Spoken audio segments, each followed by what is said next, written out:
Hi, this is day 5 of my Oregon swing through private lakes in eastern Oregon. This is my third day on the Justesen Ranch and my third lake. This lake is Upper Twin. As you can tell from looking around me and behind me, the weather has turned. It rained this morning. Uh, we're going to give this lake a shot, see what it's like. It's a smaller lake. It looks like maybe 4 or 5 acres. I'm hoping it holds some lunkers. Let's find out. It was 10:30 in the morning, and any insects that were going to be hatching would be just starting their journey from the bottom to the top. I'm in 13 feet of water, and any clue of what hatched the day before has been blown off the lake and well into the reeds. So all I can do is prospect, make my best Hmm, guess, and I'm going to fish 3 different flies and let the fish tell me what's going on. At the top, I'm going to have a snow cone, size 14, black, imitating a black chironomid. Then I'm going to have a hare's ear in case it's there's calabatus. something. And at the bottom, I'm All going to right. have a red squirmy wormy. If I can get him close enough that I can see which fly he took. Actually, I'd love to get him all the way in, but if I can just get the information on which fly. Oh my.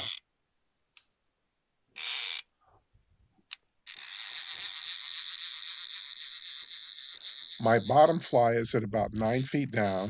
Then 2 feet up from that is the next, and 2 feet up from that is the next. My bet would be Squirmy Wormy.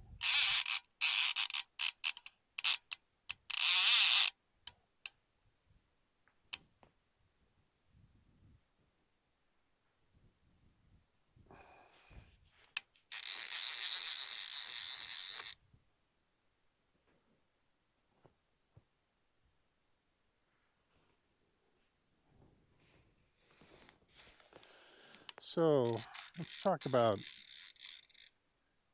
fishing nymphs, chironomids deep. Like right now, as I said, this is an 11-foot rod, and I'm fishing probably 8 to 9 feet down below the indicator. So when the indicator, because I'm not fishing deeper than the rod is long, I can get this fish to the net without having to remove the indicator. But there are places where people fish, or where you may want to fish, deeper than your rod is long. And the only way to get the fish to a net, you have to use a different kind of indicator. You have to use the kind that it has a bigger bore hole in it, and you thread it on your line, and it has a stopper. And that way, when you get the fish close enough, you get your indicator to you, you pull the stopper so that indicator can slide down the line, and you can actually reel the fish close enough to get it into a net. So this is the type of strike indicator I was talking about. When you're nymphing deep in a lake and the distance between your strike indicator and the flies is longer than your fly rod. Notice it has a large diameter bore and this stopper. And this stopper is critical equipment. You slide that over your leader before you tie your flies on. Hit the stopper to hold it where you want it, at the depth you want it. And then when you get a strike and you've worked the fish and you can get this indicator close to you, the fish is still deep below you, you pull the stopper and the indicator slides down the line all the way to the fly. You need that large diameter hole to be able to easily slide down the leader over any leader knots that you have. Since I knew I wasn't going to be fishing that deep today, I'm not using that kind of indicator. I'm using one of the Oros indicators.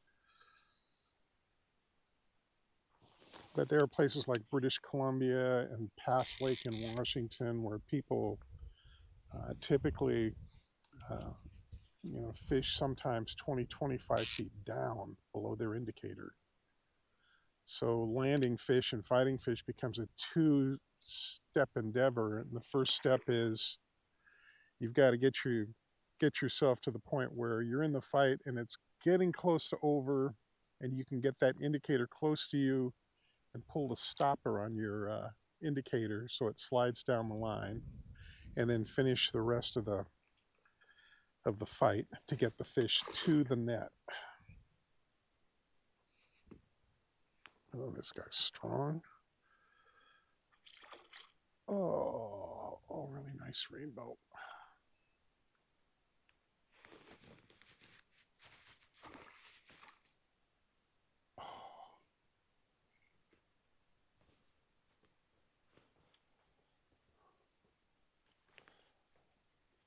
Okay, it was a squirmy wormy.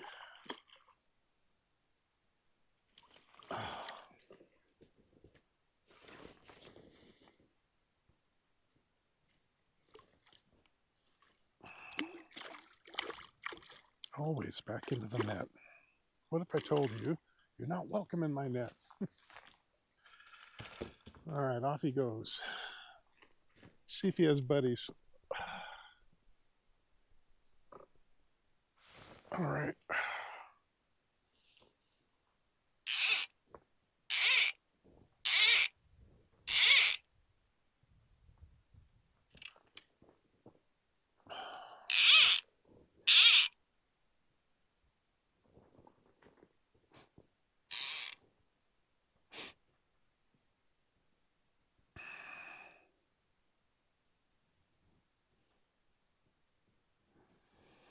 At least the wind let up a little bit.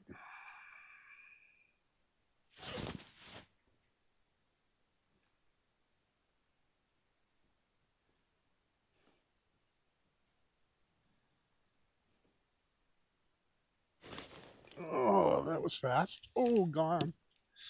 He's gone. Okay. That was fun, though. I mean, heck, it wasn't a long wait. That was the first cast out and probably only waited about a minute.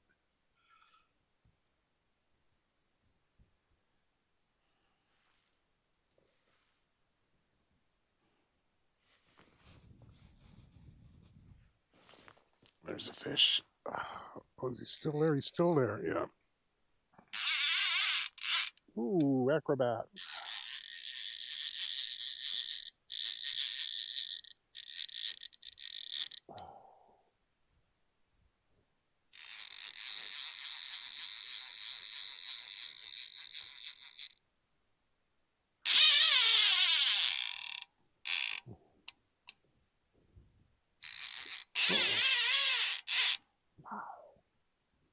Wow. This guy's got a motor on him.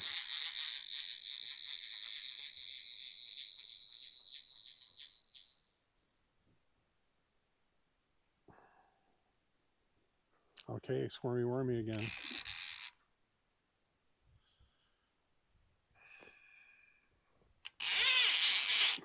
Jeez.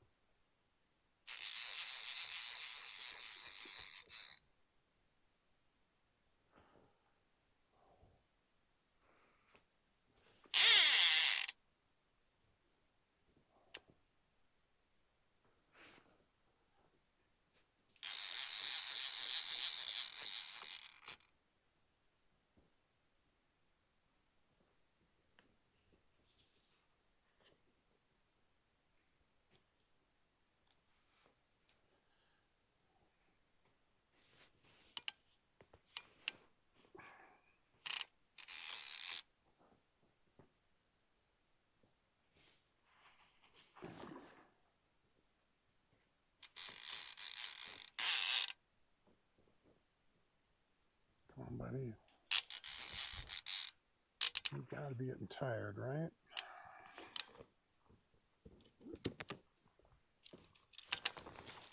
Okay.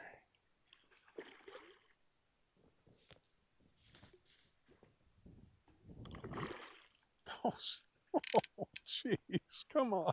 Give me a break. Oh.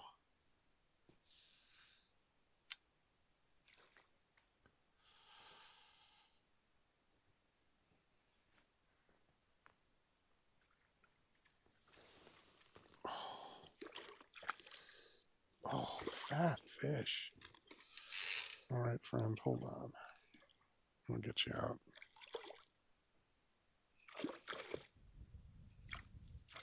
You were built like a fullback. There he goes. Torpedo. I mean, whew.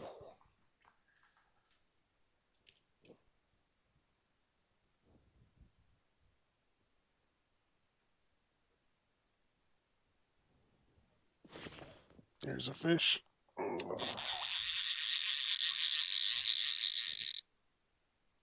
Haven't worn out my welcome quite yet. Boy, this guy's going straight down. Oh man, he must be down there 15 feet, 20 feet.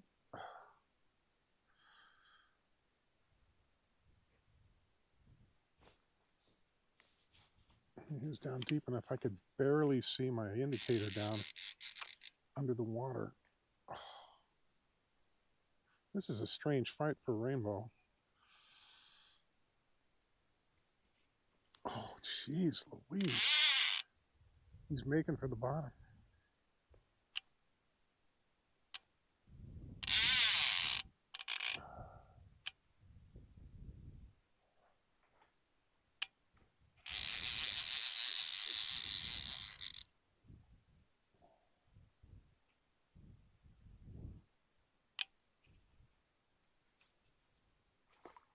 Rainbow. The way he's fighting, I was kind of wondering if maybe they might have a brown trout in here.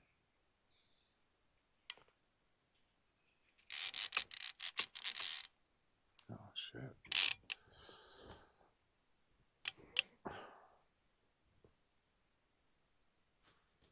Whoa. Oh, look what he's doing to my rod. Oh my god. Oh.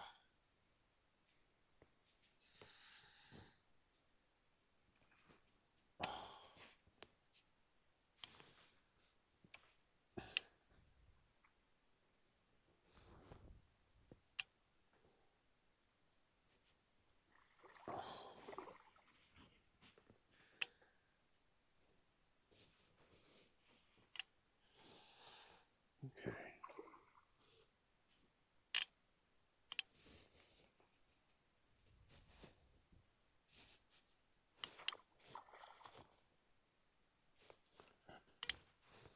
Oh man.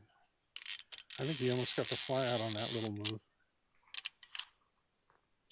Okay, are you finally tired?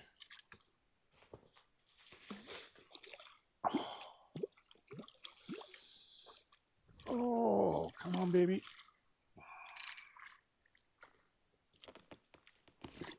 There he goes. All right, buddy. On to the next.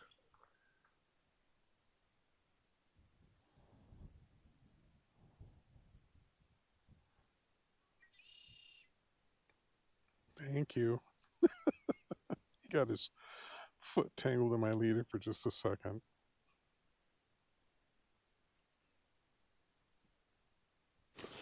There's a fish. And again, I was almost asleep at the wheel, watching that coot instead of watching my indicator.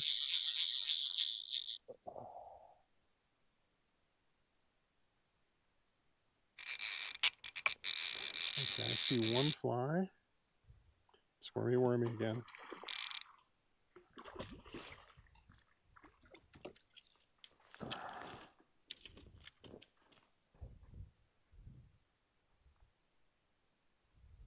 Oh, now he's getting feisty.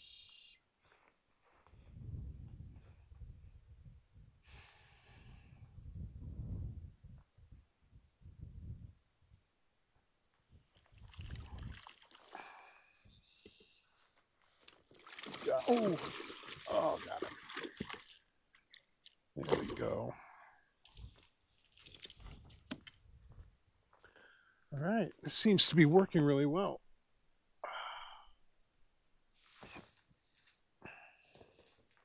That's 4 or 5 fish. They've all been on the squirmy wormy. Down about 9 feet, 8 feet. And there's a mayfly spinner. So this lake also gets mayflies. Let's see if I can find the box that has the mayfly nymph.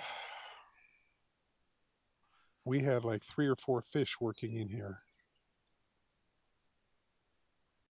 Whatever had started hatching in the morning had made it to the top, so I was going to move over and intercept the working fish I could see in the shallow water.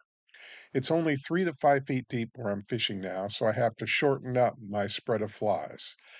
I want to show you now one of the knots that I use. I wanted to take a couple minutes to show you a knot that I use to tie my multi-fly rigs.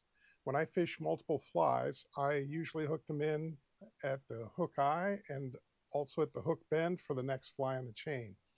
So the way I tie this knot, this is what I'm going to call a double slip knot. It's a knot that I learned from a Doug Swisher video that he put out on fishing from a drift boat.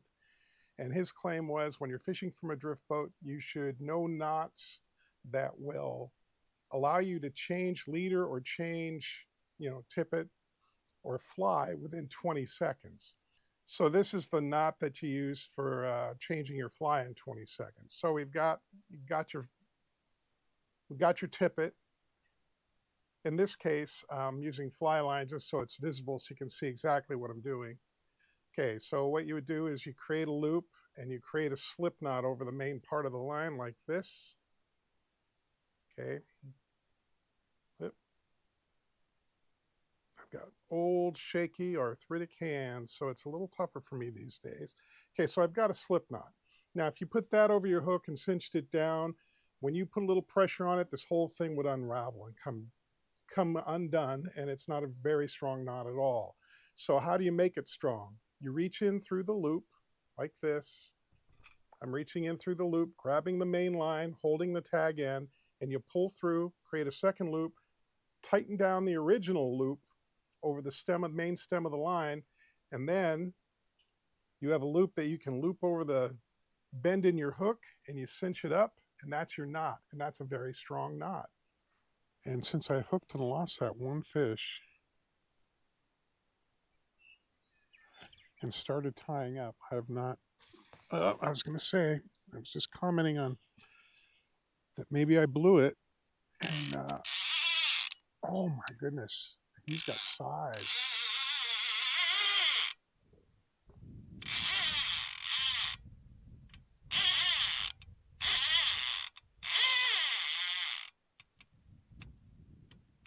Okay, wow, into backing.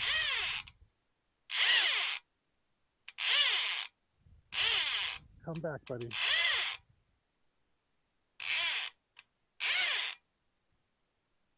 Oh, he's headed for those reeds. Actually, I just saw him hit those reeds. Fuck. Come back here. Oh, I can't believe I'm still attached and I'm not in those reeds. Oh, I might be back in this fight. He's doing a good job of kicking my ass. I've got fly line on the reel again. That's good.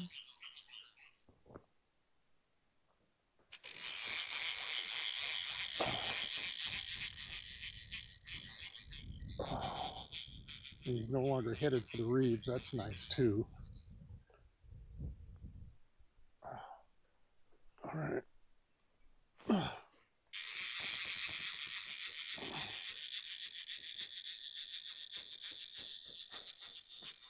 I'm interested to see what he took.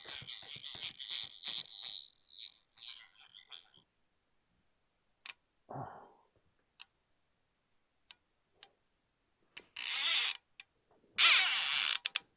jeez Louise.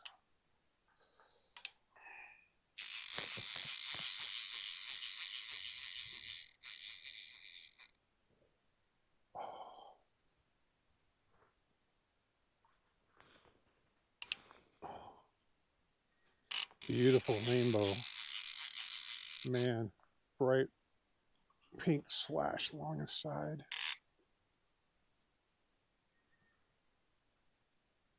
I think he took the mayfly. Glad I put it on.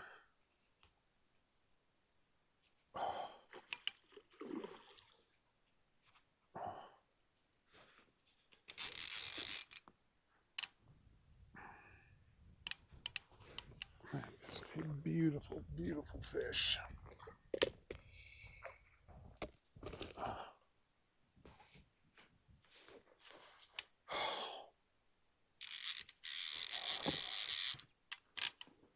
Okay. Now look at that big boy. Come here. Oh, he took the chironomid. The snow cone. I am shocked. Okay. Oh, there's one big healthy fish. Took me into my backing. Almost made it to those reeds. I thought he was going to bury me in there, and that was going to be the end of this. And the 4X tippet held up. That is some. Oh, that is one vivid, beautiful fish. I'll tell you that much. Okay, your head's out. There you go. Oh, what a big boy. What a big boy. CB's got brothers. There's this sucker right next to me. I am going to put my fly right here. Now, right there. This guy's been in and out of this little spot right here, working, working, working. And there he is. Boy, that took no time. Oh, now he's coming right underneath me. Oh.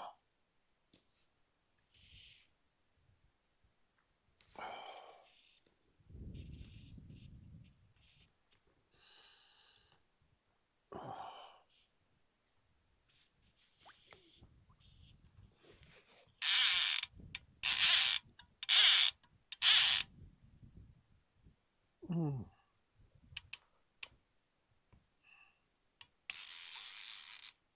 Another mayfly came off.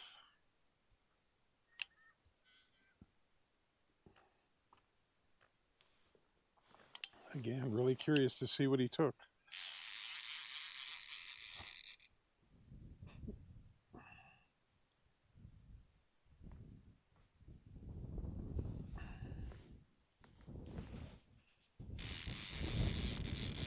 This is like that other big one earlier today where this guy's going right down to the bottom.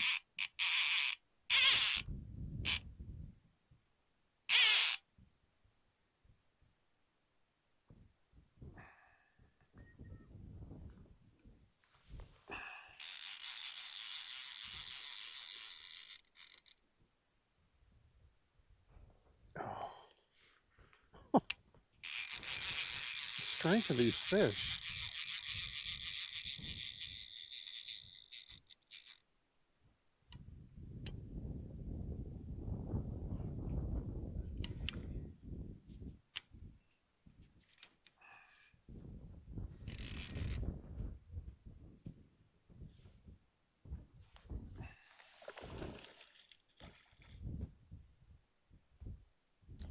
Okay.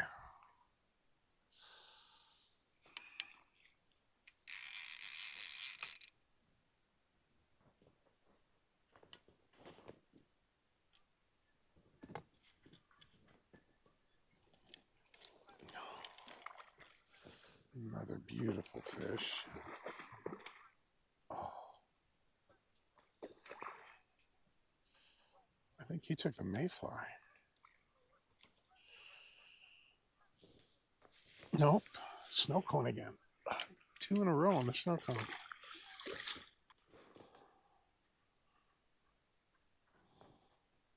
There he goes. All right. I'm not going to give this very much longer before I move and shift down over there a little bit. The problem here is that, like I said, I saw three or four fish working in here, and I have hooked 4 fish from here. So I don't know if I've gotten them all or not.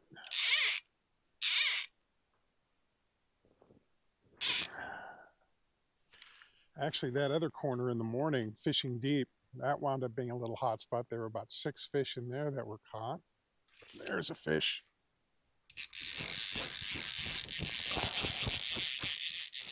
Okay, that's good news.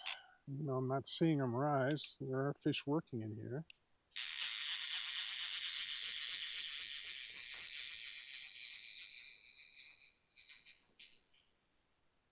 Woo! Oh, he puts on the jets.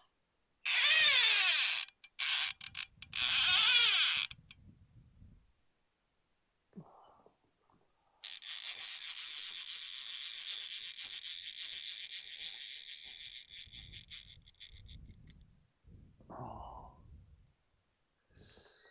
thank you for not going through the anchor rope. He wants it though. He seems to be really interested in going that way. Oh, come here, you.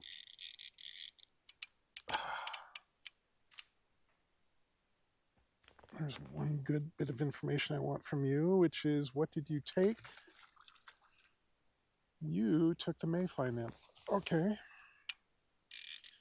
I guess I'm glad I left it on there.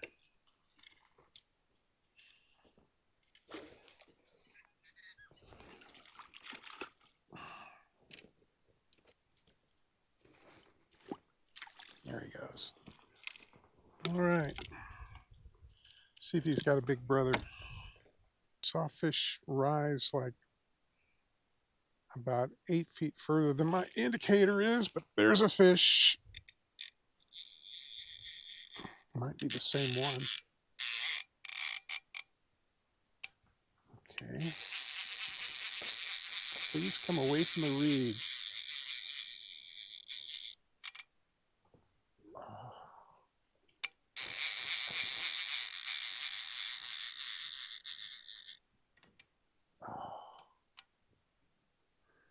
He's very flashy.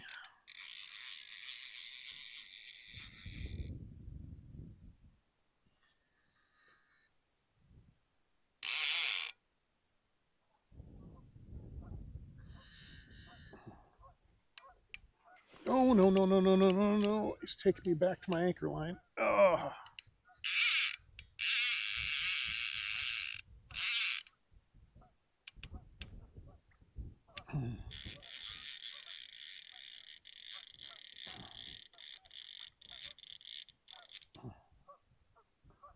My goodness. Oh.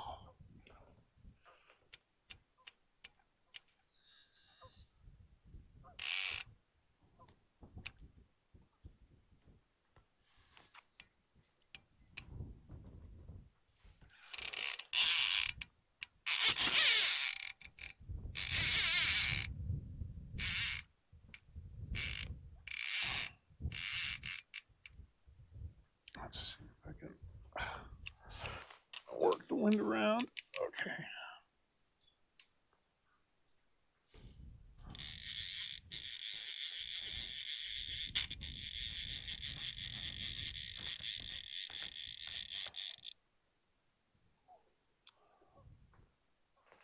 Wow. Oh, beautiful fish. They are so healthy here. Thick across the back, thick top to bottom, well proportioned. Beautiful coloration.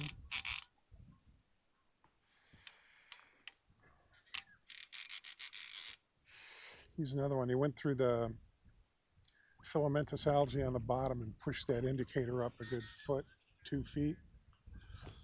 I think he may have taken the top fly. Oh, come here, buddy. This guy's a ball of muscle. Oh, come on. These fish are beating the crap out of me. Oh, look at him. Oh, he's over 3 pounds. Oh, come on, get in. You can fit. You can fit, my friend. Oh, oh, oh, oh, oh. Come on. Come on. Oh, oh.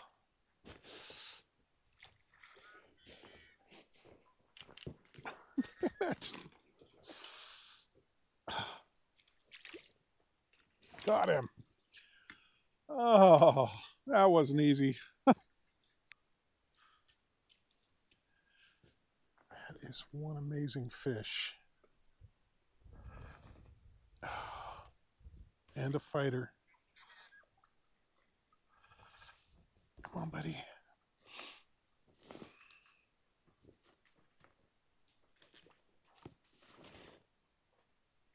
There he goes.